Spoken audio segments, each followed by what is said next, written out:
The door burst open with a violence that made 40 hardened men reach for their weapons. It was 11:17 p.m. on a Thursday night in Copper Ridge, Montana. The Iron Wolves Motorcycle Club was holding their weekly meeting in the Clubhouse, a converted warehouse on the edge of town where chrome glinted under fluorescent lights and the smell of motor oil mixed with whiskey.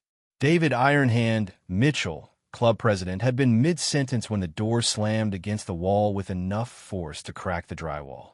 Every conversation stopped. Every head turned. And there, framed in the doorway like something out of a nightmare, stood a child. A small boy, maybe 9 years old, barefoot, bleeding from cuts on his feet that left dark red prints on the concrete floor. Wearing torn pajamas, blue with cartoon rockets, covered in dirt and grass, stains like he'd been dragged through hell to get here. His chest heaved with ragged breaths. His eyes were wild. Not the innocent wild of childhood, but the desperate wild of prey being hunted. And then he screamed, "Please take me." The words tore out of his throat with the kind of raw terror that makes grown men's blood run cold. "Take me anywhere. Just please, before they come."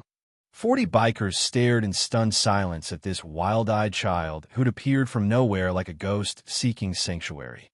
David moved first, slowly, carefully, the way you approach a wounded animal that might bolt or bite. "Easy there, son," David said, his voice dropping to that careful calm he'd learned in Afghanistan when talking to terrified civilians. Before who comes? The boy's legs gave out. He collapsed onto his knees on the cold floor, small body shaking so violently his teeth chattered. "The men," he sobbed, the words breaking apart in his throat.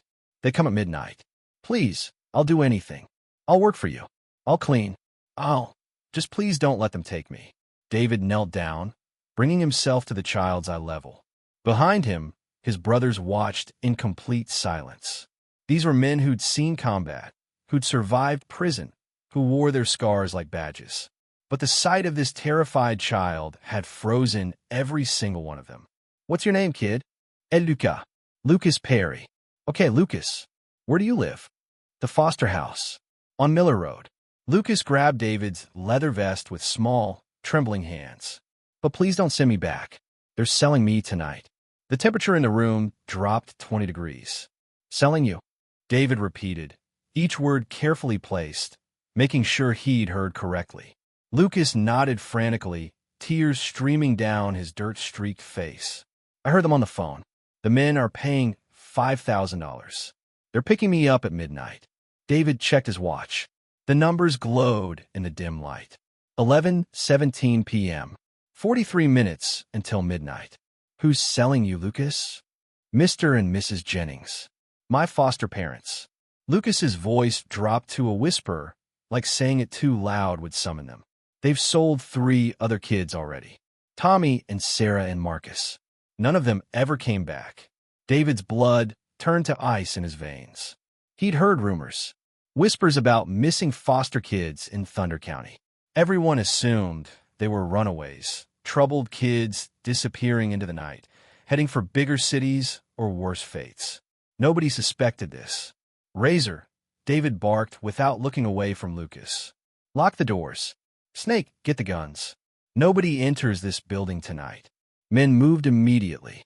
The casual atmosphere of the weekly meeting transformed into military precision in seconds.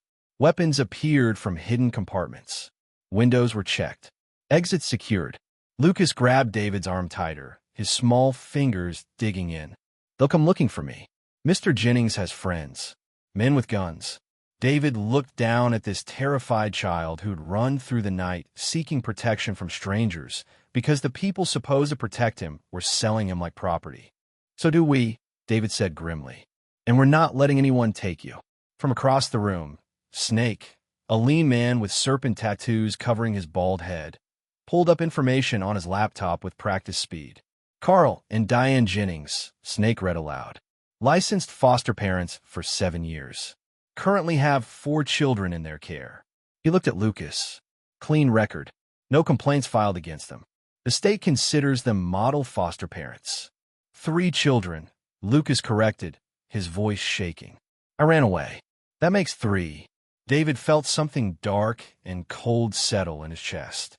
Model foster parents. For 7 years. How many children had passed through that house? How many had disappeared? Lucas, David said carefully, I need you to tell me everything. Fast, can you do that? Lucas nodded and started talking. The words tumbled out in a rush, like a dam breaking. The Jennings had seemed nice at first. Good food, clean rooms, new clothes. Lucas had thought he'd finally found a decent placement after 3 years bouncing through the foster system. Then he noticed the pattern. Other kids would arrive, stay a few months, then disappear in the middle of the night. They told the social worker that Tommy ran away. Lucas said, his voice breaking. But I saw them put him in a van. It was 3 in the morning. Tommy was crying and his hands were tied behind his back. When was this? David asked. 2 weeks ago. 2 weeks. And nobody noticed. Nobody investigated. Because Tommy was just another troubled foster kid who'd run away. Then they started being extra nice to me. Lucas continued. Buying me toys. Letting me stay up late. Giving me special treats. David understood immediately. They were preparing the merchandise. Making Lucas comfortable. Building trust. So when the time came, he wouldn't fight back or cause problems. Tonight, Mrs. Jennings gave me special juice, Lucas whispered. She said it would help me sleep. But I saw her put something in it when she thought I wasn't looking. Smart kid. That drug would have knocked him unconscious. Made him helpless for the buyers. What did you do? I poured in the plant when she left the room. Then I pretended to fall asleep. Lucas started crying again, harder this time. I heard Mr. Jennings on the phone. He said, the package is ready for midnight pickup. That's when I knew. That's when I ran. How'd you get here? I climbed out my window. Ran through backyards. I didn't know where to go. Lucas looked up at David with eyes too old for a 9-year-old face. Then I saw your motorcycles. And the sign that said Iron Wolves. And I thought, wolves protect things, right? They protect their pack. David's heart shattered into pieces. This child had run through the night barefoot and bleeding, desperately seeking protection, and found them. Found 40 leather-wearing bikers covered in tattoos and scars who looked like the kind of men most people cross the street to avoid. And he trusted them to save his life. We protect you now, David said, his voice rough with emotion he couldn't hide. Nobody's taking you anywhere. You're packed now. You understand me. Lucas nodded, fresh tears spilling down his cheeks, but these were different tears. Relief tears. David's phone rang. Unknown number. He answered on speaker, his eyes meeting the eyes of his brothers across the room. Everyone went silent. Yeah. A man's voice came through. Cold. Professional. The kind of voice that had done this before. You have something that belongs to us. The boy. Send him outside in the next 5 minutes and nobody gets hurt. Make this difficult, and we burn that clubhouse down with all of you inside. David looked at his brothers. 40 men, armed, ready for war. Men who'd fought in foreign countries and back alley brawls. Men who'd survived things most people couldn't imagine. Come and get him, David said, and hung up. The silence that followed was absolute. Then Snake spoke up from his laptop. They're already here. For vehicles approaching from the North Access Road. David checked his watch again. 11:29 p.m. 31 minutes until midnight. Everyone to positions, David commanded. Lucas, you go to the basement with Razor and Tommy. Stay there no matter what you hear. You understand? Lucas nodded, his small hand still gripping David's vest. Are they going to kill you? The boy whispered. David looked down at him. At this child who'd been failed by every adult supposed to protect him. Failed by his birth parents. Failed by the system. Failed by the people paid to keep him safe. Not a chance, kid. Takes more than some traffickers to kill a wolf. 3 minutes later, headlights appeared through the windows. 4 black SUVs pulled into the parking lot in tactical formation, surrounding the clubhouse on 3 sides. The vehicles had government plates, or good fakes. Men stepped out, at least 20 of them, wearing tactical gear, carrying assault rifles, moving with military precision.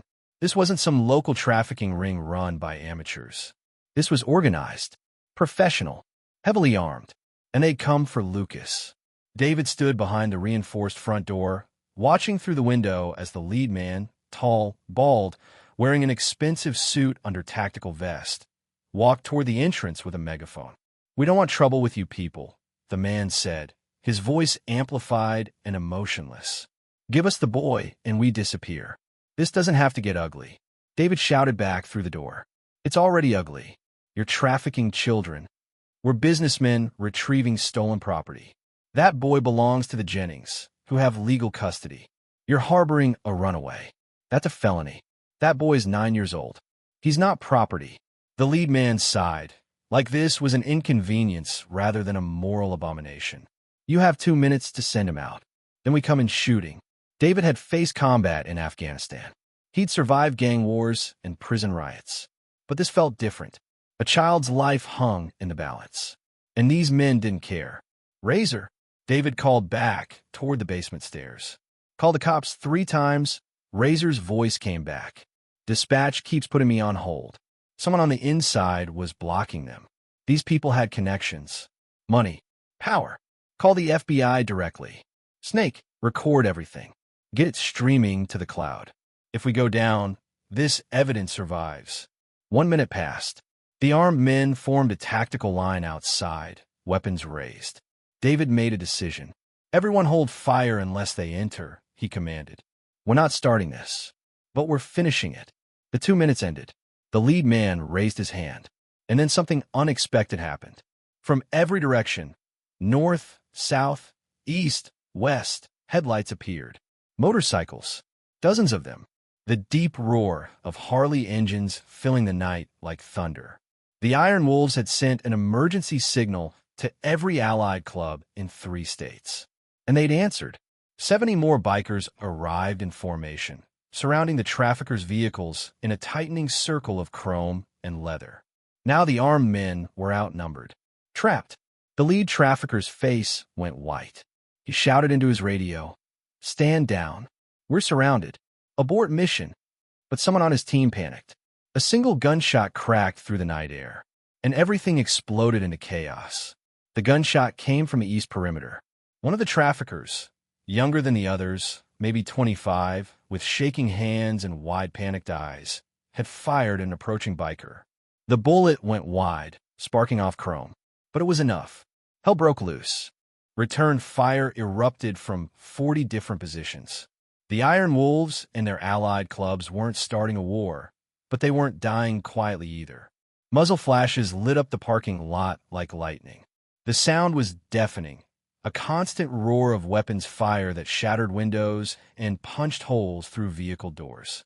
David dropped behind the concrete barrier they'd positioned at the entrance, weapon in hand, every combat instinct from Afghanistan flooding back. "Suppressing fire," he shouted. "Keep them pinned. Don't let them reach the building." The traffickers had training, but they'd expected an easy extraction. Walk in, grab a merchandise, walk out. They hadn't prepared for a fortified position defended by men who'd fought in actual wars. The bikers had something else the traffickers didn't: motivation. They weren't fighting for money. They were fighting for a 9-year-old boy hiding in the basement who'd trusted them to protect him. Snake took position at the second-floor window, picking off shooters with precision that came from Marine sniper training. 3 down on the north side. They're trying to flank. Razor, tank, cover the north entrance. David commanded. The battle lasted 7 minutes that felt like 7 hours.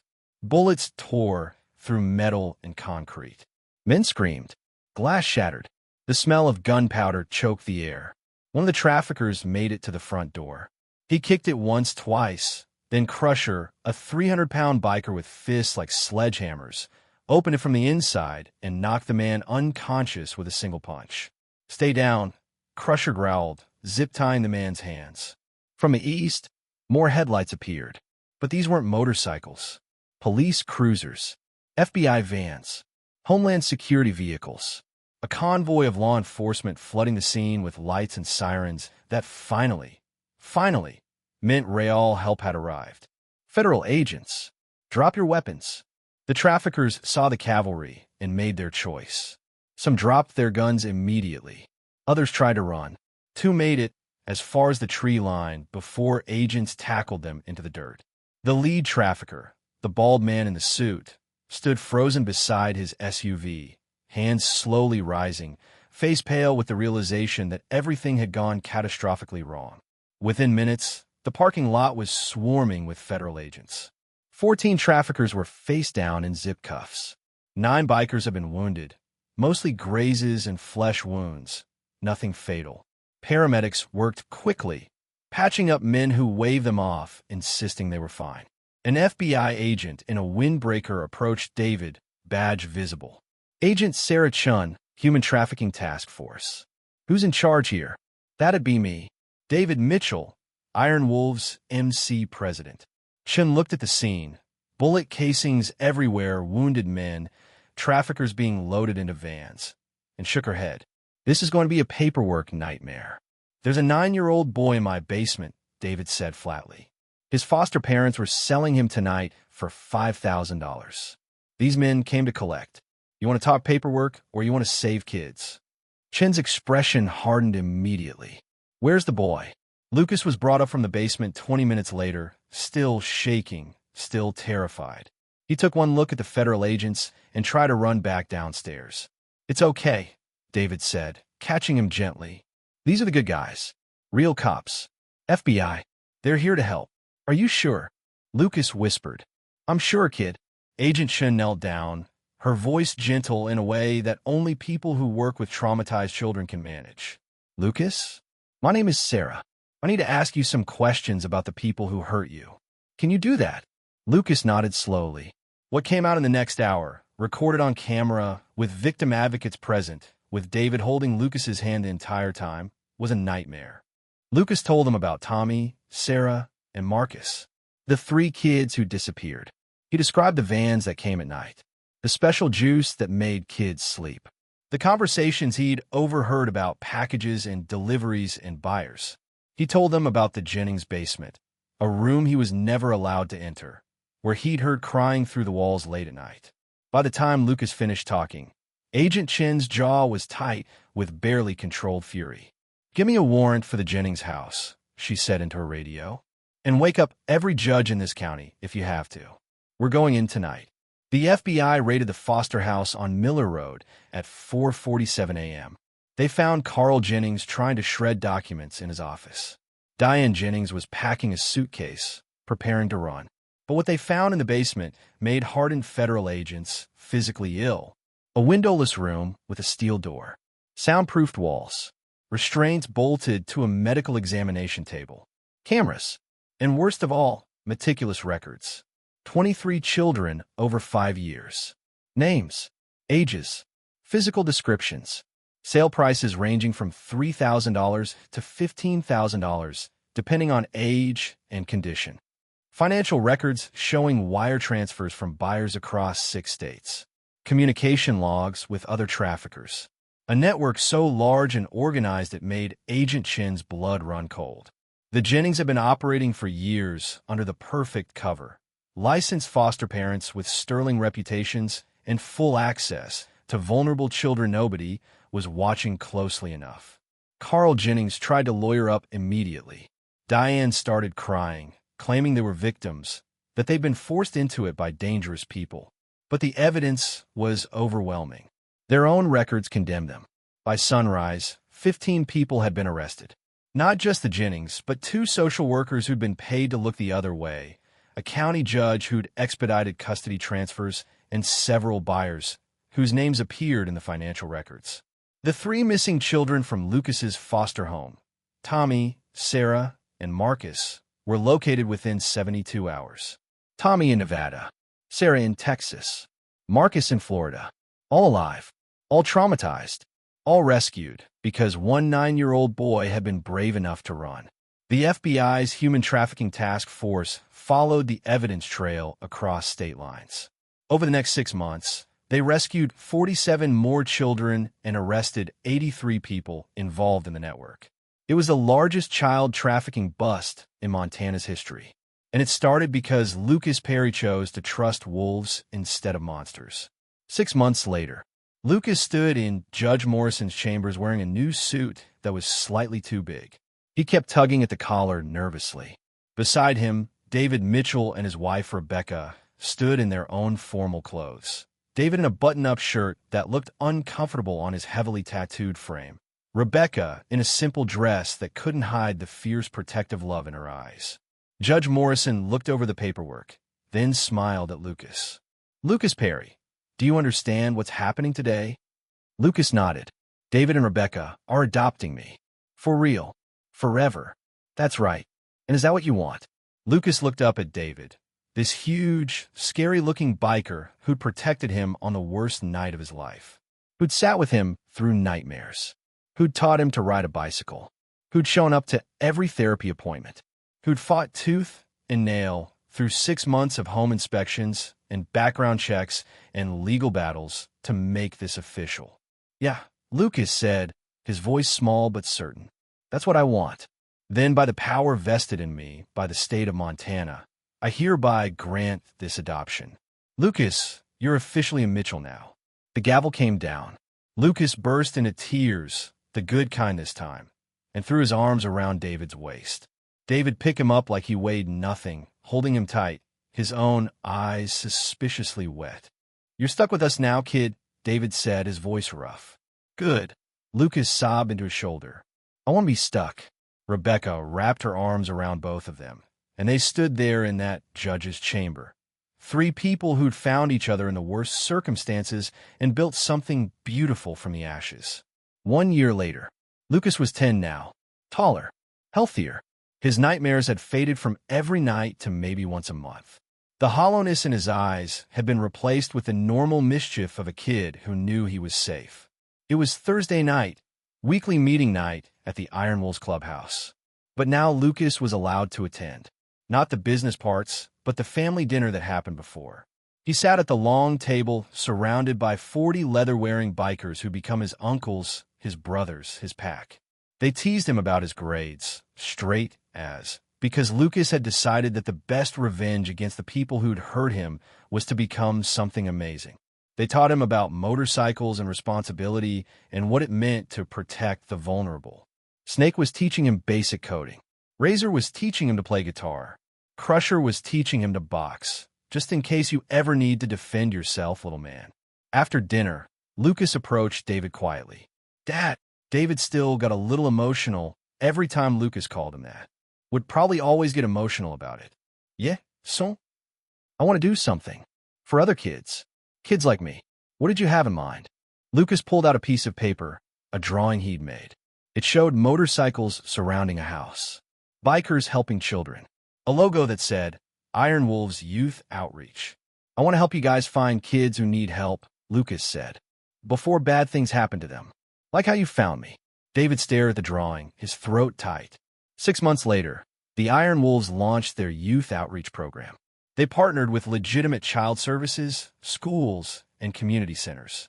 They created safe spaces for at-risk kids. They trained members in recognizing signs of abuse and trafficking.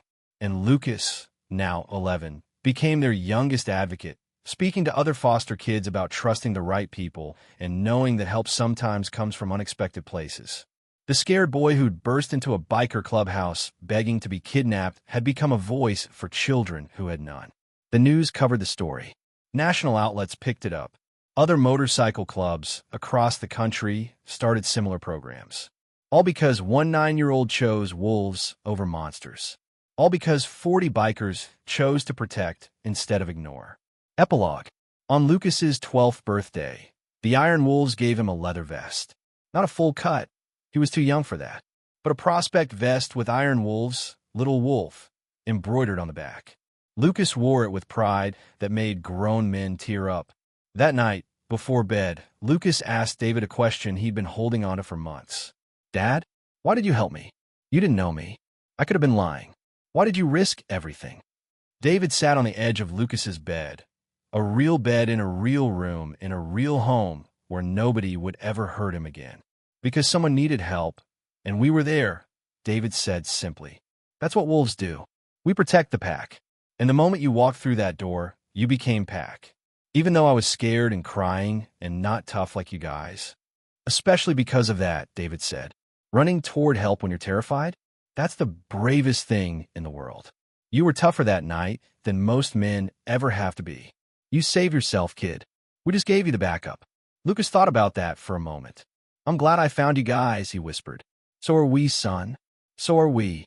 David turned off the light and walked to the door. Lucas's voice stopped him. Dad, yeah, I love you. David smiled in the darkness. Love you too, little wolf. Sweet dreams. He closed the door softly, then stood in the hallway for a moment, collecting himself. Some nights, when Lucas was sleeping peacefully in the next room, David would think about that terrible Thursday night. The gunfire, the chaos, the moment everything could have gone wrong. And then he'd think about the alternative. What would have happened if Lucas hadn't found them? If those men had taken him at midnight? If the trafficking network had never been exposed? 47 children saved. 83 traffickers in prison. One scared boy who'd become their son. Sometimes the scariest-looking people are the safest ones to run to. A 9-year-old boy proved that when he chose wolves over monsters. And the wolves proved they'd burn down the world before letting harm come to their own. If this story moved you, remember, vulnerable children are everywhere, and sometimes the people who look dangerous are the ones who will fight hardest to protect them. Real family isn't blood.